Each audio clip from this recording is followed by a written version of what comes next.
No último sábado, dia 16, 67 adolescentes e jovens receberam o sacramento do Crisma pela imposição das mãos e unção do vigário-geral, padre José Gonçalves de Souza Neto, padre Juca, concedido pelo nosso bispo Dom Antônio Carlos Félix.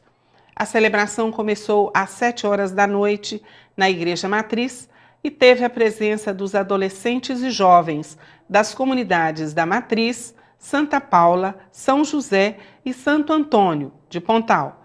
Após a leitura do Evangelho, deu-se início ao rito do sacramento, com a apresentação dos crismandos ao vigário-geral.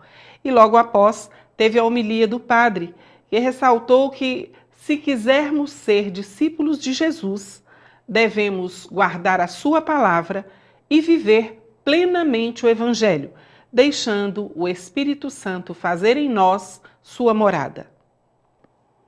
Na terça-feira, aconteceu a preparação para o Sínodo de outubro, que terá como tema os jovens, a fé e o discernimento vocacional. O objetivo do Sínodo é fazer com que os jovens não sejam apenas coadjuvantes, mas sim participantes ativos e que expressem sua opinião. Veja a matéria da Rede Século XXI. O Sínodo de outubro sobre jovens, a fé e o discernimento vocacional está se aproximando e a preparação para o evento é intensa.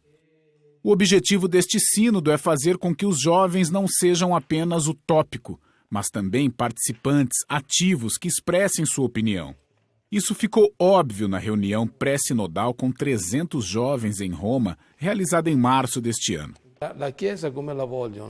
O que os jovens querem na igreja? Eles querem ser transparentes, honestos, abertos e acolhedores. Estes são todos os pedidos que surgiram nos últimos anos. Além de compartilhar sua missão pela igreja, os jovens também formaram um documento preparatório como resultado de seu encontro para contar à igreja quem eles querem por perto. Você sabe quem são os jovens? O que eles mais pedem? Seu pai e mãe. Isto é muito interessante. Nós sabemos que a família está em crise. Há separação, questões internas, mas em nossa pesquisa, perguntamos aos jovens quem eles queriam que estivessem perto deles. Foram seus pais, depois professores e educadores, e finalmente a igreja. O cardeal Baldisseri diz que deseja especialmente alcançar pais e educadores, prepará-los para ajudar as futuras gerações. O sínodo discutirá como fazer isso através da Igreja Católica. Ele disse que não é para ficar preso no Vaticano, mas também tem uma grande responsabilidade de ajudar a formar a juventude através de várias instituições católicas, como escolas e programas de catequese em todo o mundo. Podemos dar um apoio extraordinário como igreja, porque temos instituições em todos os níveis, sejam instituições familiares, associações, movimentos ou preparação para o casamento e a família. Ao mesmo tempo, temos grandes instituições de ensino, escolas elementares, intermediárias, secundárias e universidades em todo o mundo. Como igreja, temos 60 milhões de jovens que frequentam nossas instituições em todo o mundo. Para que esse apoio funcione, ele insiste em ouvir os jovens, seus desejos, dúvidas e interesses. Ele diz que uma vez que o jovem aprenda a verdade, ele ou ela o compartilhará com os outros e se multiplicará. Assim, o que começa com o Sínodo dos Bispos em outubro pode se espalhar para a educação e pode terminar com uma revolução social. Aconteceu no último domingo, na paróquia Nossa Senhora de Guadalupe, o encontro de noivos. O encontro foi promovido pela Pastoral Familiar e teve como objetivo preparar os noivos e noivas para o sacramento do matrimônio.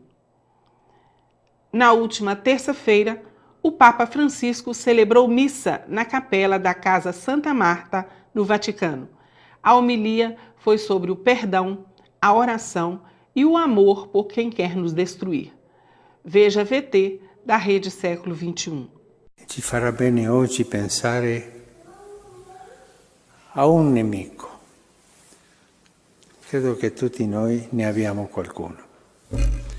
Uno che ci ha fatto del male o che ci vuole fare del male o che cerca di fare del male.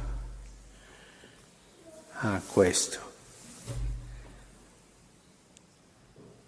La preghiera mafiosa è me la pagherai.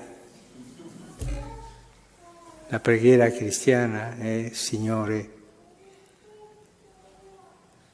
dale la tua benedizione e insegnami a amarlo. Padre Nelito Dornelas nos traz agora Palavra da Salvação. Palavra da Salvação. Chegamos ao 11º domingo do tempo comum e hoje nós temos duas parábolas de Jesus muito interessantes e muito significativas sobre a semente e sobre o grão da mostarda, para nós entendermos o reino de Deus. Jesus dá uma bofetada na nossa cara quando ele fala assim: olha, vocês não sabem de nada. É como o agricultor que semeia semente e ele dorme dia e noite e sem saber como aquela semente germina e dá os seus frutos. Assim é o reino de Deus. Com isso, Jesus quer dizer para nós não sabemos de nada. Os mistérios de Deus estão no coração de Deus e eles são sempre insondáveis. Nós nunca conseguimos desvendar plenamente os mistérios de Deus na nossa vida, nos acontecimentos da história, nos fatos, porque Deus é muito mais do que a nossa pequena e fraca compreensão humana. E depois vai dizer para nós, com o que eu posso comparar o reino de Deus? É como o grão, a semente da mostarda, que é a menor semente, no entanto, se torna a maior hortaliça. Me faz lembrar aqui uma vez que eu estava trabalhando esse evangelho numa comunidade, e uma senhora falou: padre, eu não quero semente de mostarda então na minha horta não, porque Jesus falou que ela atrai os passarinhos para a horta. O que eu mais faço é espantar os passarinhos para não comer as sementes. Eu fiquei pensando comigo, o reino de Deus é assim, ele atrai todas as bênçãos dos céus para nós, mas muitos de nós temos medo de colocar o reino de Deus, porque com ele vem também os passarinhos, e nós não podemos dispensar aquilo que às vezes achamos que é praga, no entanto, é bênção. Vamos então acolher o reino de Deus como dom, como graça, como presente, como um privilégio que Deus dá para nós, e assim nós podemos ter a alegria de dizer: é Deus que é o protagonista, é o Espírito Santo de Deus que age em nós, e Ele quem conduz a nossa vida, não para onde nós queremos, mas para onde Ele acha que nós devemos ir. Deixemo-nos ser conduzidos pelo mistério do reino de Deus na nossa vida. Tenham todos um ótimo domingo com as bênçãos do Senhor.